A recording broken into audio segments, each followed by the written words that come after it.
Yeah, you sure you turn that immersion off? I can hear it still. I think I do. Oh. Oh, hello. Vic and Delph here. And welcome to our 2019 Christmas Round Robin.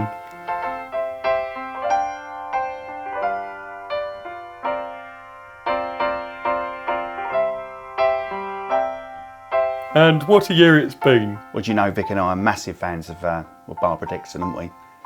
Very big fans, yes. We've seen her 7 times this year. We've seen her in Wales, haven't we? Up in Scotland. Croydon, Fairfield Hall, Halls. Lincoln, Portsmouth, Guildhall.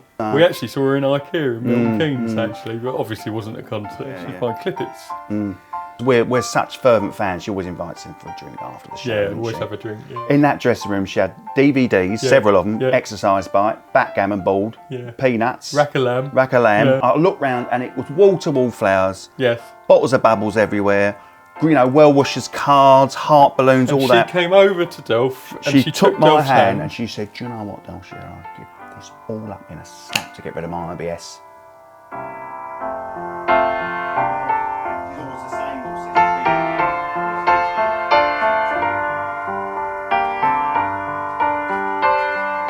Well, as you know, we normally do our shopping on the 3rd Sunday of each month. Yes. Normally around sort of 2 o'clock, don't we? We tend to find that's the, well, you've worked it out, the quietest time optimum time to go. But actually, we've changed this year, haven't we? Well, it all began when Delphine started having night terrors, and honestly, it's the most effective alarm clock we've ever had. Because I'm like an atomic clock, bang on. 2:58 in the morning. In the process of fighting it within the dream, the nightmare, she's actually getting up, she's getting dressed, she's having a quick wash, and she's getting in the car. The dream is this hand going inside me, and I've got quads, and he's ripping the babies out of my throat, and I managed to do a full face of makeup, and still having the dream actually when I get in the car and driving. Yeah. You know, it's not till I have a coffee I can fully come out of it. Have a coffee and you sort of come to. I normally come to. Anyway, so we do the shop now. Well, 3 in the morning, normally about 3:15 we get there, don't we? And do you know what? She has never ever forgotten the bags for life. Never. Ever.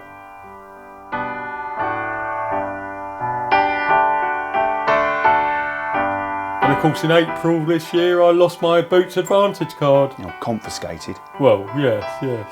Anyway, don't bring all that up again. Well, it still hurts. Just leave it, please. Why can't you talk about it? Because you know why.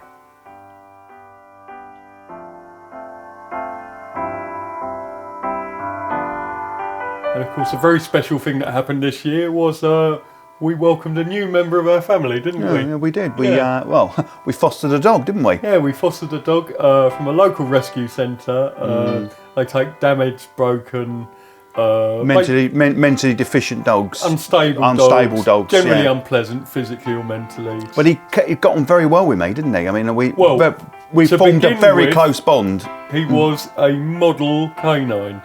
Then all of a sudden, he turned like that. Just started going for you, didn't he? We had to get in an animal behaviourist who decided he was above me in the hierarchy at home, and he was on an equal plane to Delphine. He would shit in your shoes, wouldn't he, on purpose? Yeah, he knew what he was doing. He knew. He would get the shoes out of the drawer, line them up and crap in them, wouldn't he? And of course, the behaviourist said, whatever you do, don't let on that he's getting to you. So I had to put on the shoes full of dog mess and go about my day.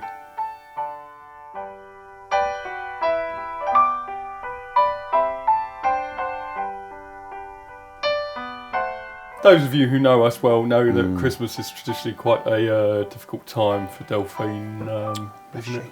Well, Now, when I was 7 years old, Christmas Eve we were burgled by a gentleman dressed as Father Christmas, and he brutally murdered my grandmother in bed.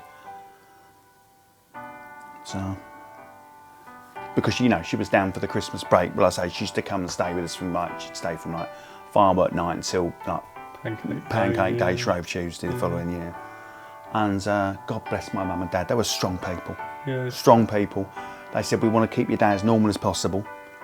So they didn't want to upset my brother either. He didn't know about it, so they put Nan in the garage, Yeah. and we just carried on with Christmas Day, Boxing Day, well, right up until the 2nd of January. You know, all quite normal. And you said your mum, every time your brother said, "Where's Nan?" Just Yeah. said, "Oh, she's there. She's popped round the Oh, corner." she's probably. Oh no, she's gone back to bed again. Yeah. Well, Johnny never twigged, and he was 23 at the time. Yeah. So he was chief marketing officer for ICI. He so was very switched on. so how he didn't tumble it, I do not know. I do not know.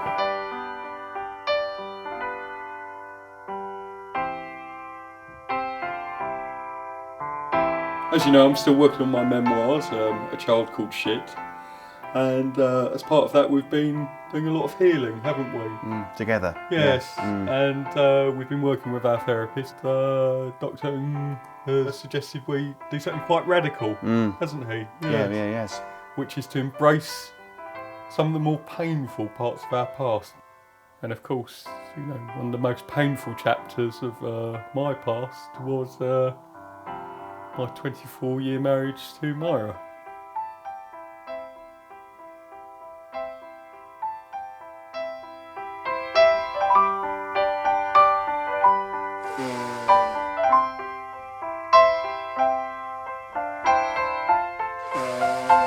All night. So we'd like to take this opportunity to wish all our friends and family a very happy and Merry Christmas. And a wonderful 2020.